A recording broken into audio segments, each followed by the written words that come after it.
Kimetsu no Yaiba, ou Demon Slayer, como ficou popularizado no ocidente, é uma daquelas obras que saiu das páginas do mangá para brilhar ainda mais com a animação do estúdio Ufotable. Em 2023, quem escuta dessa série já sabe o peso que ela tem, mas lá no comecinho, quando ainda era um anime de temporada, teve um episódio específico que me convenceu que ali tinha algo a mais. É uma noção antiga no meio dos animes esperar pelo menos o terceiro episódio para saber se a série vale a pena ou não, e talvez nenhum outro siga mais essa regra para mim do que Kimetsu. O que era uma história de um rapaz que perde a família num ataque de demônios e agora tenta proteger sua irmã mais nova infectada por eles, se transforma nesse episódio que é um estudo sobre esforço, visualização e o que significa ser um homem. É uma chuva de metáforas, uma análise que eu quero fazer há anos e uma cena tão importante pra mim que eu tenho ela emoldurada ali atrás, pendurada na minha casa. Kamado Tanjiro é o nosso protagonista, chamado carinhosamente de Tangerina,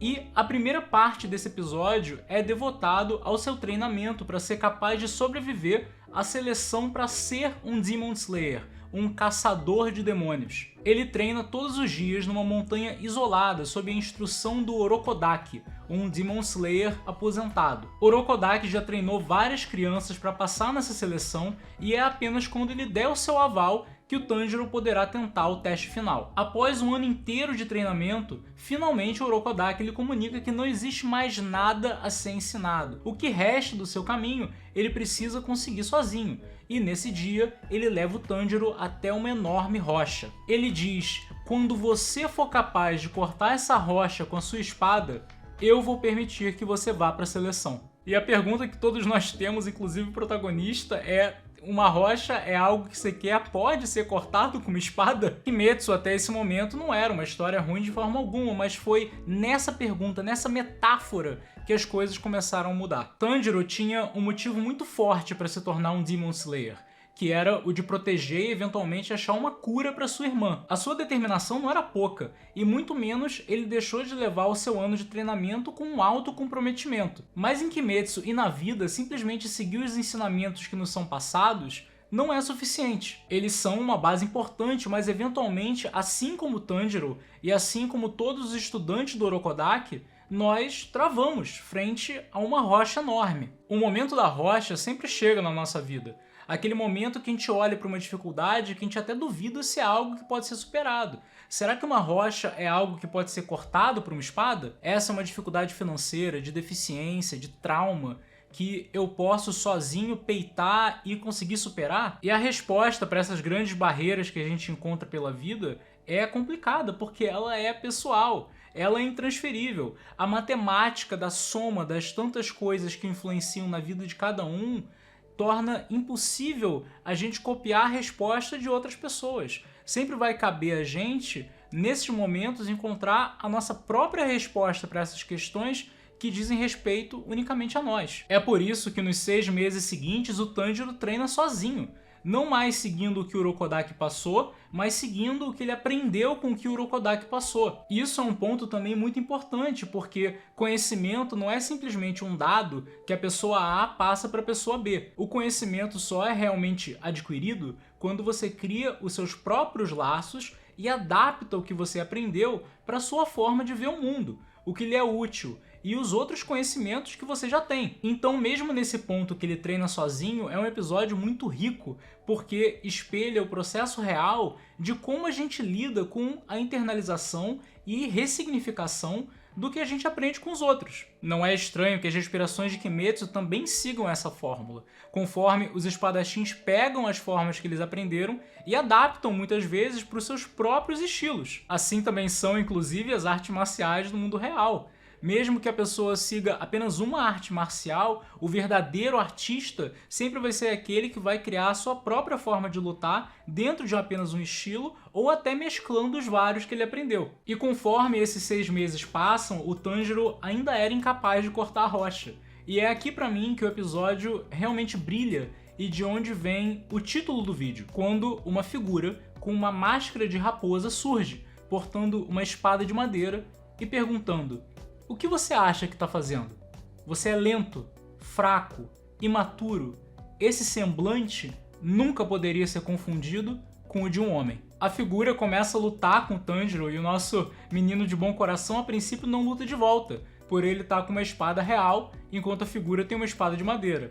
Mas a figura começa a rir e agradece, dá uma coça no Tanjiro, dizendo que ele não tem que se preocupar. Afinal, ele já cortou a sua própria rocha. E eu sugiro fortemente que você reveja esse episódio, porque o diálogo entre eles todo é precioso, conforme o Sábito vai falando o que significa ser um homem. Ele diz de como não reclamar e de sofrer em silêncio. E numa leitura superficial, alguém diria até que essa é uma visão muito machista do que é ser um homem. Mas não é disso que a gente está falando aqui.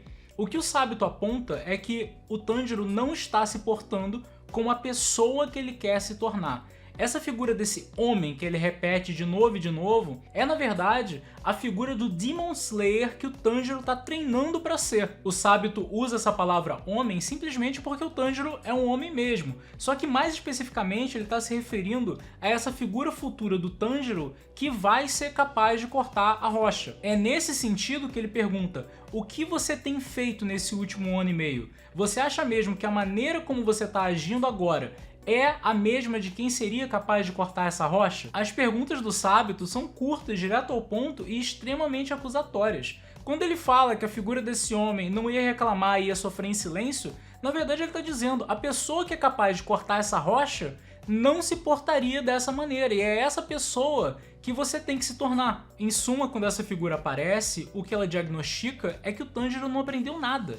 Durante todo esse tempo, ele ainda continua sendo a pessoa que está tentando cortar a rocha, mas em nenhum momento ele se tornou o homem que é capaz de cortá-la. Esse é o ponto principal, que ele continua sendo a pessoa que está tentando. E isso dá pra gente ver que ele tá colocando esforço, assim como nas nossas vidas, muitas vezes dá pra ver o nosso comprometimento, dá pra ver o nosso esforço. A questão é que não é o suficiente.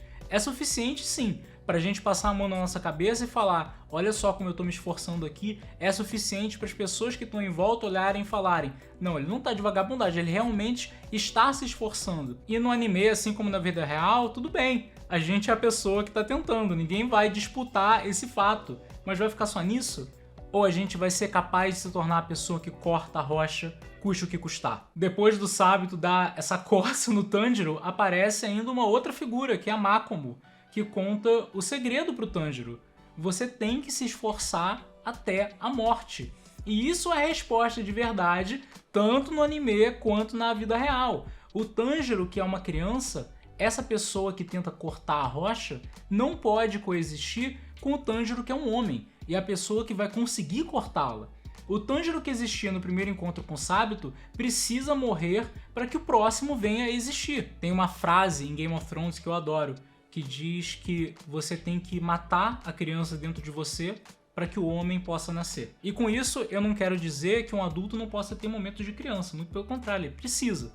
Do contrário, você não teria motivo para se tornar um adulto. Mas é também compreender que para certas coisas na vida não existe espaço para tentar. Que por mais difícil que seja a tarefa na sua frente, você tem sim que conseguir olhar lá no final do caminho, visualizar quem é a pessoa que você precisa se tornar para conseguir realizar essa ação que parece tão difícil e caminhar para se tornar essa pessoa. Tem até aquela frase, né, que diz: me fala como é que é o seu dia a dia que eu vou te falar como é que você vai estar daqui a 5 anos. E tiveram momentos na minha vida que o meu esforço era o mínimo necessário para tanto eu quanto as pessoas à minha volta aferirem que eu realmente estava me esforçando, de ninguém reclamar que eu não estava fazendo nada sobre a situação. E eu acho que a questão que a gente está discutindo não é nem se a gente está se esforçando pouco ou muito, mas se a gente está se esforçando o tanto que é necessário para a gente chegar onde a gente tem que chegar. E é isso que a gente vê no treinamento com o Sábito e com a Makomo, porque é aí que o Tanjiro, que a gente viu com mãos em carne viva, era isso o tanto que ele estava se esforçando, não era brincadeira. Mas, a partir desse momento, ele começa a se esforçar muito mais do que ele achava que era possível. É o que o Sábito diz para ele: não importa o que você tem feito até agora, eu vou martelar o que é necessário nos seus ossos. E o que é necessário é você deixar de juntar migalhas de esforço para ver o que vai dar. E olha só, não deu de novo, não. E sim, você precisa partir do princípio que o futuro é certo. O futuro onde você vai conseguir. e aí começar a caminhar de trás para frente nessa visualização, executando o que você precisa fazer para se tornar aquela pessoa. E conforme a gente chega no fim desse episódio, tá o Tanjiro finalmente com o semblante de um homem.